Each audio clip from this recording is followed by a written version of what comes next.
My fellow leaders, today is the fourth time I've had the great honor of speaking to this assembly as President of the United States. It'll be my last. I've seen a remarkable sweep of history. I was first elected to office in the United States of America as a U.S. Senator in 1972. Now, I know I look like I'm only 40. I know that. I was 29 years old. Back then, we were living through an inflection point, a moment of tension and uncertainty. The world was divided by the Cold War. The Middle East was headed toward war. America was at war in Vietnam. At that point, the longest war in America's history. Our country was divided and angry, and there were questions about our staying power and our future. But even then, I entered public life not out of despair, but out of optimism.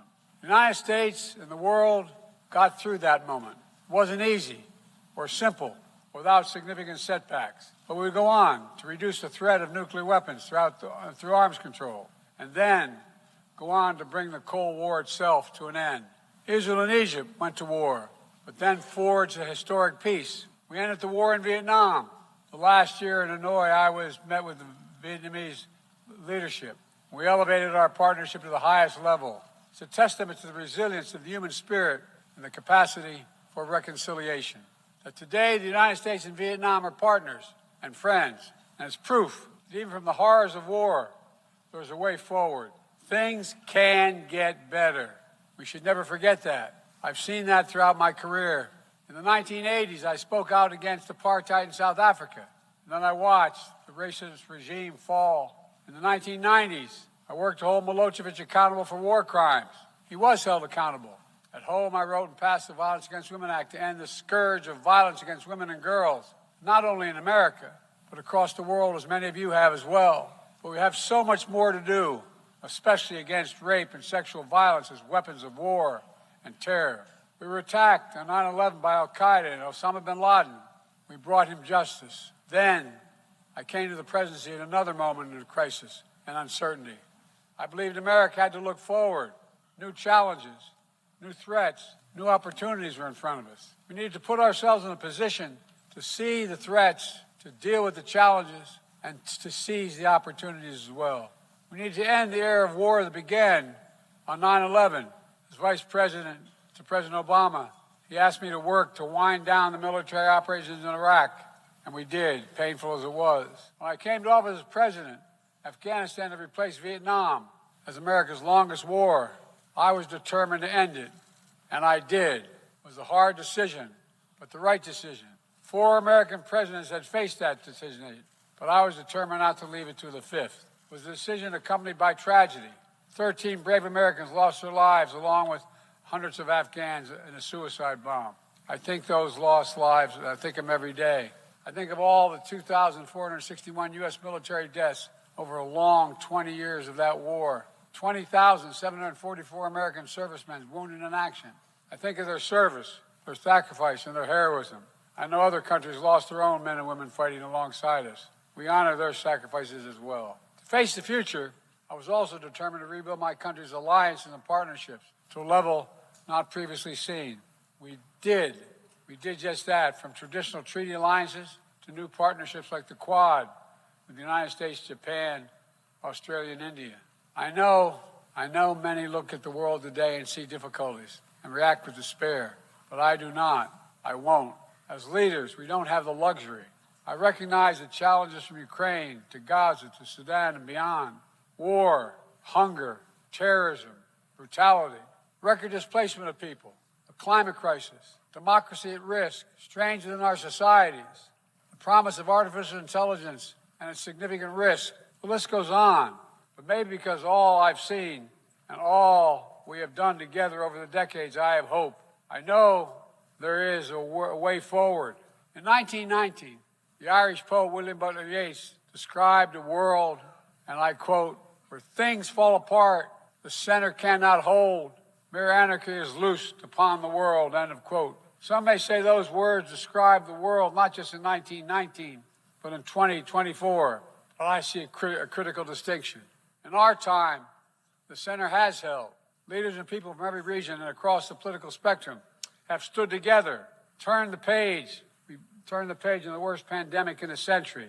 We made sure COVID no longer controls our lives. We defended the UN Charter and ensured the survival of Ukraine as a free nation.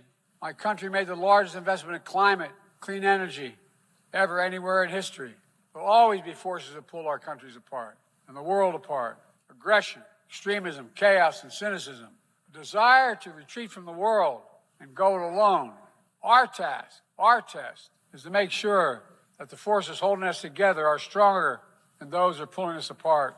That the principles of partnership that we came here each year to uphold can withstand the challenges. That the center holds once again. My fellow leaders, I truly believe we're at another inflection point in world history. For the choices we make today will determine our future for decades to come. Will we stand behind the principles that unite us? Will we stand firm against aggression? Will we end the conflicts that are raging today? Will we take on global challenges like climate change, hunger, and disease? Will we plan now for the opportunities and risk of a revolutionary new technologies? I want to talk today about each of these decisions and the actions, in my view, we must take. To start, each of us in this body has made a commitment to the principles of the UN Charter. Stand up against aggression. When Russia invaded Ukraine, we could have stood by and merely protested. But Vice President Harris and I understood that that was an assault on everything this institution is supposed to stand for. And so, my direction, America stepped into the breach, providing massive security and economic and humanitarian assistance. Our NATO allies and partners in 50-plus nations stood up as well. But most importantly, the Ukrainian people stood up. I asked the people of this chamber to stand up for them. The good news is Putin's war has failed and at his core aim. He set out to destroy Ukraine, but Ukraine is still free. He set out to weaken NATO, but NATO is bigger, stronger, and more united than ever before, with 2 new members, Finland and Sweden. But we cannot let up. The world now has another choice to make. Will we sustain our support to help Ukraine win this war and preserve its freedom, or walk away and let aggression be renewed and a nation be destroyed? I know my answer. We cannot grow weary. We cannot look away, and we will not let up on our support for Ukraine. Not until Ukraine wins a just and durable peace in the UN Charter. We also need to uphold our principles as we seek to responsibly manage the competition with China so it does not veer into conflict. We stand ready to cooperate on urgent challenges for the good of our people and the people everywhere. We recently resumed cooperation with China to stop the flow of deadly synthetic narcotics. I appreciate the collaboration. It matters for the people of my country and many others around the world. On matters of conviction, the United States is unabashed, pushing back against unfair economic competition, against military coercion of other nations in the South China Sea, and maintaining peace and stability across the Taiwan Straits, and protecting our most advanced technologies so they cannot be used against us or any of our partners. At the same time, we're going to continue to strengthen our network of alliances and partnerships across the Indo-Pacific. These partnerships are not against any nation. They're building blocks for a free, open, secure, and peaceful Indo-Pacific. We're also working to bring greater measure of peace and stability to the Middle East. The world must not flinch from the horrors of October 7th. Any country would have the right and responsibility to ensure that such an attack can never happen again. Thousands of armed Hamas terrorists invaded a sovereign state, slaughtering and massacring more than 1,200 people, including 46 Americans, in their homes and at a music festival. Despicable acts of sexual violence, 250 innocents taken hostage. I've met with the families of those hostages. I've grieved with them. They're going through hell. Innocent civilians in Gaza are also going through hell. Thousands and thousands killed, including aid workers. Too many families dislocated, crowding into tents, facing a dire humanitarian situation. They did not ask for this war that Hamas started.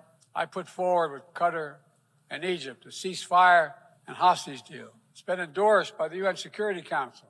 Now is the time for the parties to finalize its terms, bring the hostages home, and secure security for Israel and Gaza free of Hamas grip, ease the suffering in Gaza, and end this war. On October 7th, since October 7th, we've also been determined to prevent a wider war that engulfs the entire region. Hezbollah, unprovoked, joined the October 7th attack, launching rockets into Israel. Almost a year later, too many on each side of the The Israeli-Lebanon border remain displaced. Full-scale war is not in anyone's interest. Even if the situation has escalated, a diplomatic solution is still possible. In fact, it remains the only path to lasting security to allow the residents from both countries to return to their homes and the border safely. And that's what we're working tirelessly to achieve. As we look ahead, we must also address the rise of violence against innocent Palestinians on the West Bank and set the conditions for a better future, including a two-state solution where the world, where Israel enjoys security and peace and full recognition and normalized relations with all its neighbors, where Palestinians live in security, dignity, and self-determination in a state of their own. Progress toward peace will put us in a stronger position to deal with the ongoing threat posed by Iran. Together, we must deny oxygen to its terrorist proxies, which have called for more October 7th and ensure that Iran will never, ever obtain a nuclear weapon.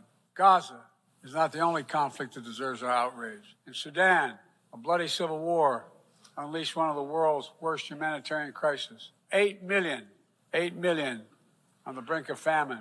Hundreds of thousands already there. Atrocities in Darfur and elsewhere. The United States has led the world in providing humanitarian aid to Sudan. And with our partners, we've led diplomatic talks to try to silence the guns and avert a wider famine. The world needs to stop arming the generals, to speak with one voice and tell them, stop tearing your country apart, stop blocking aid to the Sudanese people, end this war now. But people need more than the absence of war. They need a chance to live in dignity. They need to be protected from the ravages of climate change, hunger, and disease. Our administration has invested over $150 billion to make progress and other sustainable development goals. It includes $20 billion for food security, over $50 billion for global health. We've mobilized billions more in private sector investment. We've taken the most ambitious climate action in history. We've moved to rejoin the Paris Agreement on day one. And today, my country is finally on track to cut emissions in half by 2030, on track to honor my pledge to quadruple climate financing to developing nations with $11 billion thus far this year. We've rejoined the World Health Organization, donating nearly 700 million doses of COVID vaccine to 117 countries. We must now move quickly to face Mpox outbreak in Africa.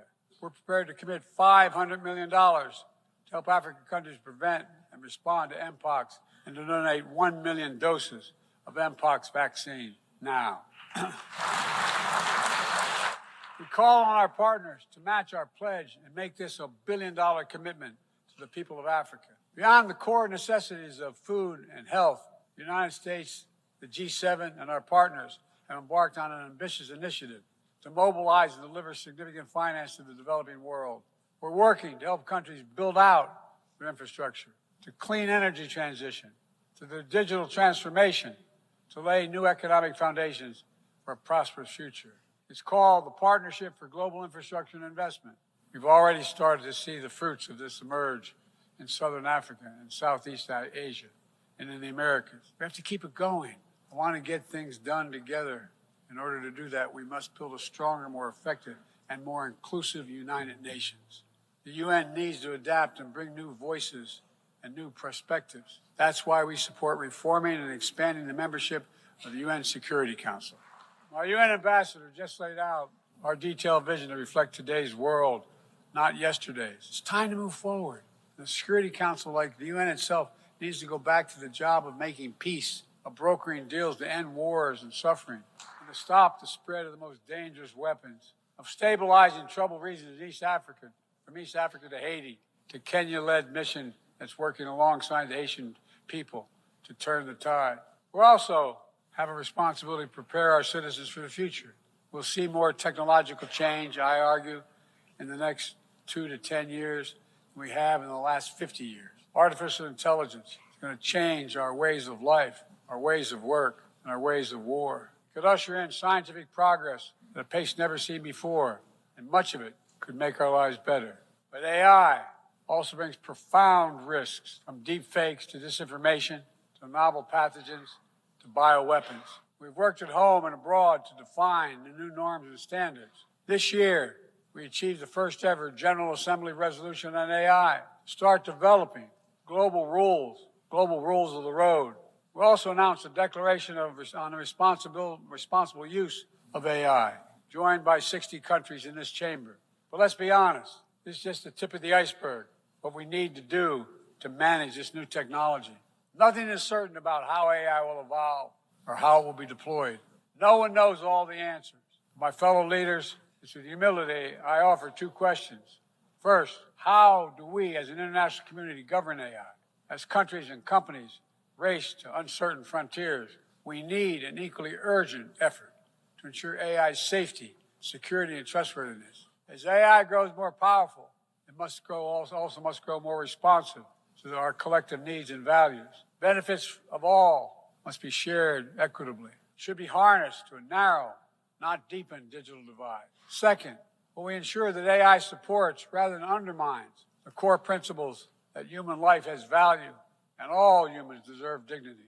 We must make certain that the awesome capabilities of AI will be used to uplift and empower everyday people, not to give dictators more powerful shackles on the human spirit. In the years ahead, there may well be no greater test of our leadership than how we deal with AI. Let me close with this. Even as we navigate so much change, one thing must not change. We must never forget who we're here to represent. We, the people. These are the first words of our Constitution, the very idea of America. They inspired the opening words of the UN Charter.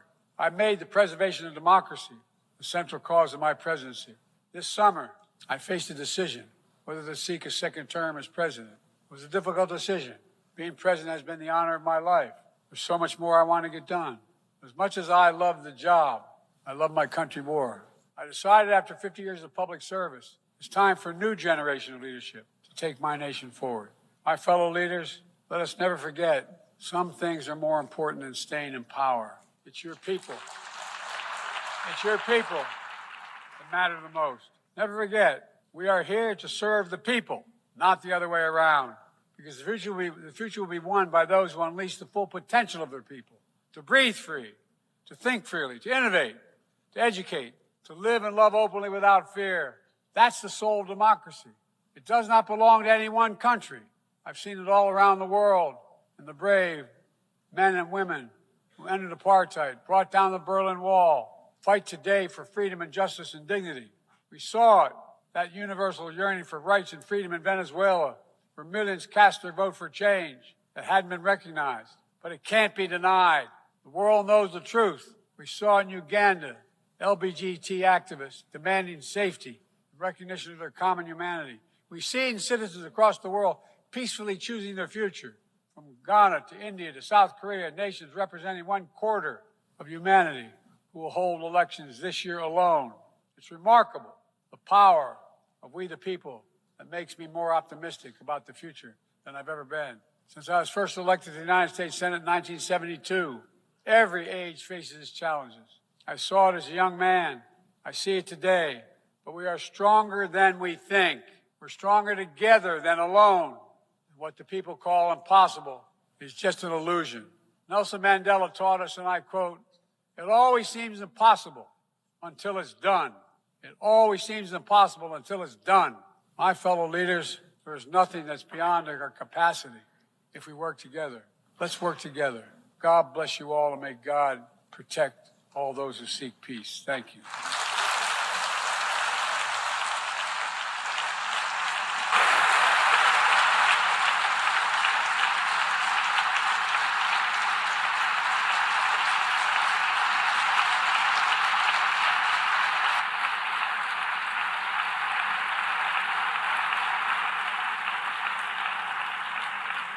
On behalf of the Assembly, I wish to thank the President of the United